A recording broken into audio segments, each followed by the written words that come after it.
Saffron terror जो कधीच अस्तित्वात नव्हता त्याचा एक्झिस्टन्स मुद्दाम उपस्थित केलं. मालेगाव काय, अभिनव भारत काय, समीर कुलकर्णी सारखा निष्पाप हिंदुत्ववादी कार्यकर्ता काय, साध्वी आणि कर्नल तो संग्रामसिंग कालरा सगळेच लटकले.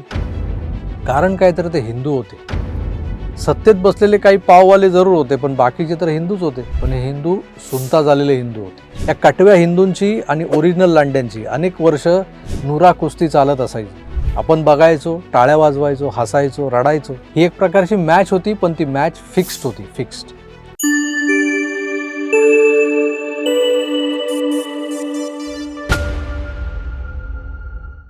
थंबनेलवर मॅच फिक्सिंग हे शब्द पाहून तुम्हाला वाटलं असेल आज राजकीय विषयाला सुट्टी आणि IPLचा मोसम सुरू असल्यानं मॅच पाठोपाठ मॅच हरणाऱ्या एका दिग्गज समजल्या जाणाऱ्या संघात काहीतरी गडबड झाली आहे. तिथे एखादी मॅच फिक्सिंग झाली आहे आणि त्याच्यावर आज काहीतरी एक स्टोरी सांगितली जाणार आहे. असा तुम्हाला संशय येईल, पण ही मॅच फिक्सिंग जी आहे ना, ती आहे मॅच फिक्सिंग, पण ती वेगळी आहे बरं का.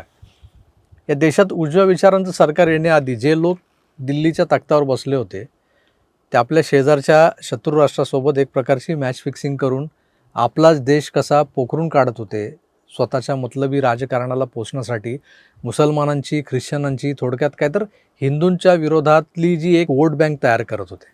स्वातंत्र्यानंतर सुरू झालेलं काँग्रेसी चलनवलन, मुस्लिम अनुनयाचं घाणेरडं राजकारण, हे काय आपल्याला नवीन नव्हतं.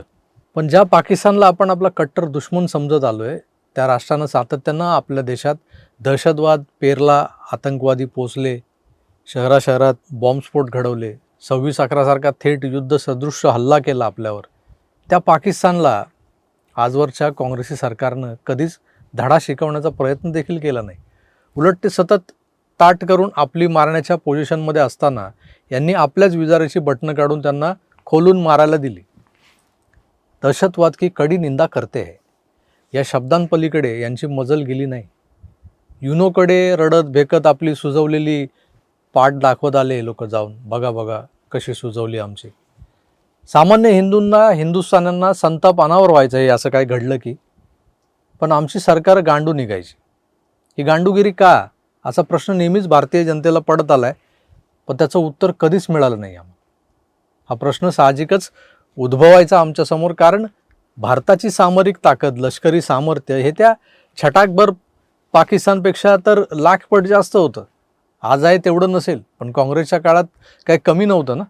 काही जण म्हणतात त्यांच्याकडे न्यूक्लिअर बॉम्ब होते, मग आपल्याकडे काय दिवाळीतले सुतळी बॉम्ब होते का?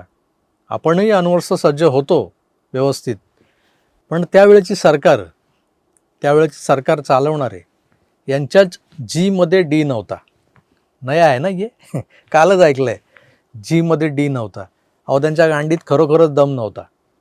कसंही करून त्यांना सत्तेला चिटकून राहायचं होतं. मुसलमानांची मतं निसटू द्यायची नव्हती. 2004 नंतर तर यांचा हा जो आटापिटा आहे तो अत्यंत पराकोटीला पोचला होता, कारण कधी काळी फक्त 2 खासदार असणाऱ्या भारतीय जनता पक्षाचं संसदेतलं संख्याबळ प्रचंड वाढलं होतं आणि काँग्रेसला मिळणाऱ्या मतांच्या टक्केवारीत मोठी घट झाली होती. राजकीय परिस्थिती आपल्या विरोधात जाताना पाहून काँग्रेसने इटालियन सुपीक मेंदूतून निघणाऱ्या कल्पनांना राबवण्याचं धोरण अवलंबलं. अलीकडे भारतानं पाकिस्तानच्या कुरापतींना मुंहतोड जबाब देताना एकदा दोनदा नाही तर 3-3दा त्यांच्या इलाख्यात घुसून सर्जिकल स्ट्राईक्स केलेले. भारताच्या पार्श्वभागात बोटं घालून गुदगुल्या जरी करायला जाल तर तुमची बोटं मोडून तुमच्याच डॅशमध्ये घातली जातील, असा संदेश आमच्या सरकारनं, आमच्या लष्करानं, आमच्या इंटेलिजन्सनं पाकिस्तानला दिला आहे.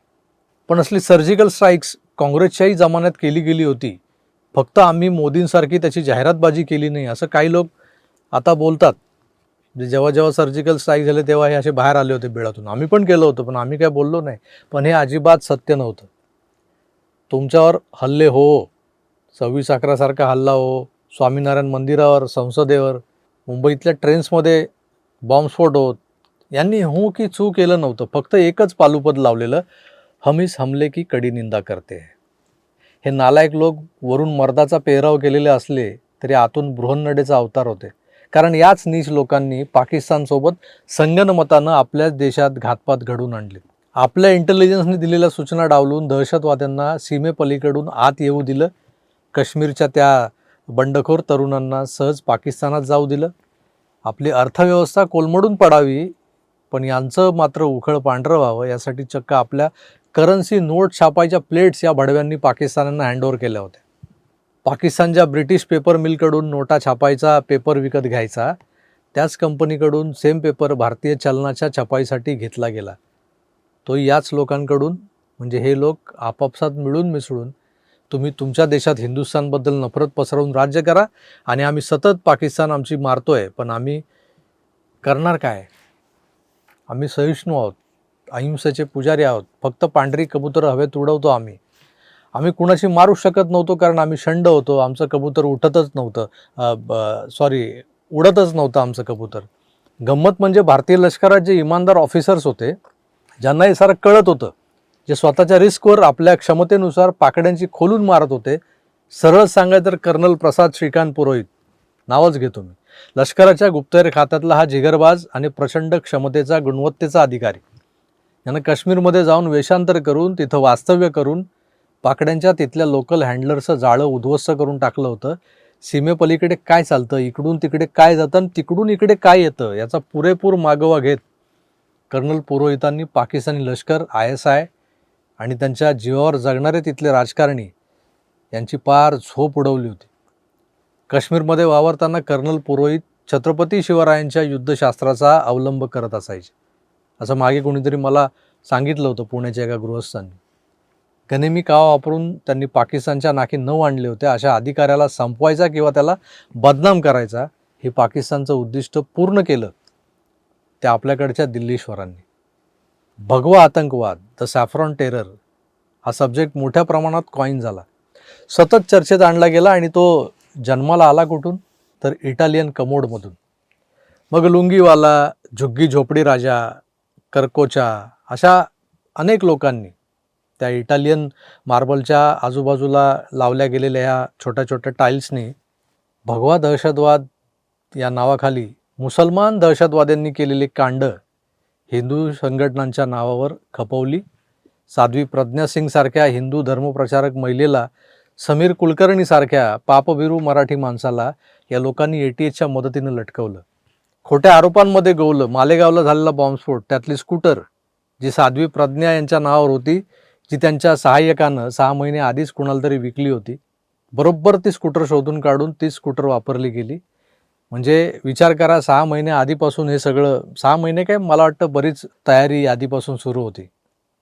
हे सगळं भगवा आतंकवाद, जो द सॅफ्रॉन टेरर नावाचा जो काही विषय आहे, तो कसा प्रेझेंट करायचा आणि त्यात कुणाकुणाला गोवायचं याची तयारी खूप आधीपासून चालू होती.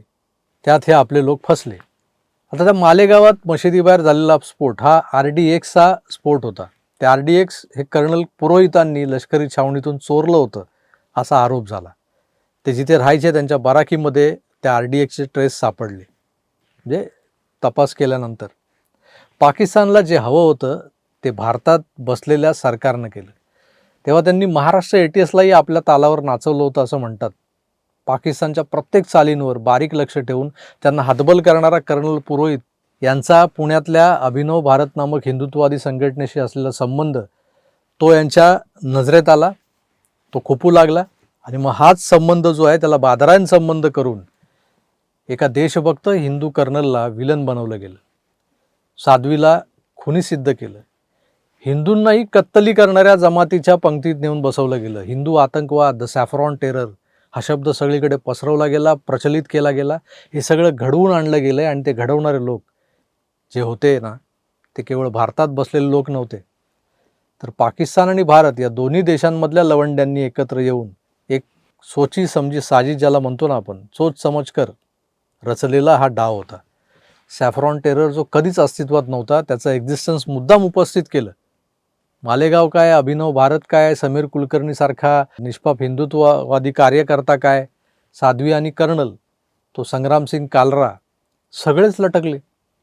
कारण काय, तर ते हिंदू होते. सत्तेत बसलेले काही पाववाले जरूर होते, पण बाकीचे तर हिंदूच होते. पण हे हिंदू सुनता झालेले हिंदू होते. या कटव्या हिंदूंची आणि ओरिजिनल लांड्यांची अनेक वर्ष नुरा कुस्ती चालत असायची. आपण बघायचो, टाळ्या वाजवायचो, हसायचो, रडायचो. ही एक प्रकारची मॅच होती, पण ती मॅच फिक्स्ड होती.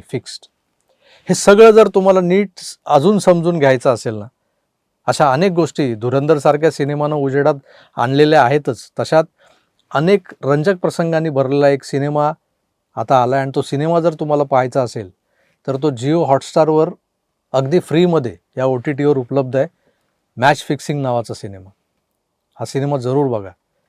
हे सॅफ्रॉन टेररचं मिथ कसं बस्ट केलं गेलं, त्याआधी या मिथकानं कर्नल पुरोहितांचा, साध्वी प्रज्ञा सिंगचा कसा अनन्वित छळ झाला, कोणाच्या सांगण्यावरून झाला, महाराष्ट्र ATSचा यात काय रोल होता, हे सगळं समजून घेण्यासाठी ही भारत पाकिस्तानमधली ऑलरेडी फिक्स्ड असलेली मॅच जरूर बघा, जरूर. मॅच फिक्सिंग नावामुळे या सिनेमाच्या आशयाला कुठेतरी फटका बसला आहे हे निश्चितच आहे. कारण लोकांना पहिल्याच फटक्यात सिनेमा कशावर आधारित आहे हे लक्षात येत नाही. आणि तो जेव्हा रिलीज झाला होता मागे 6 महिन्यांपूर्वी, तेव्हा तो फ्लॉप या कॅटेगरीत मोजला गेला होता. त्यामागची कारणं अनेक असतील, पण हे नावही कदाचित लोकांच्या डोक्यावरून गेलं. आता IPLच्या मोसमात आलेला हा मॅच फिक्सिंग नावाचा सिनेमा आवर्जून पाहिला जातोय लोकांकडून आणि प्रत्येक सामान्य हिंदूला समजतंय की भगवा आतंकवाद नावाचा बागुलबुवा नेमका का आणि कोणी उभा केला होता.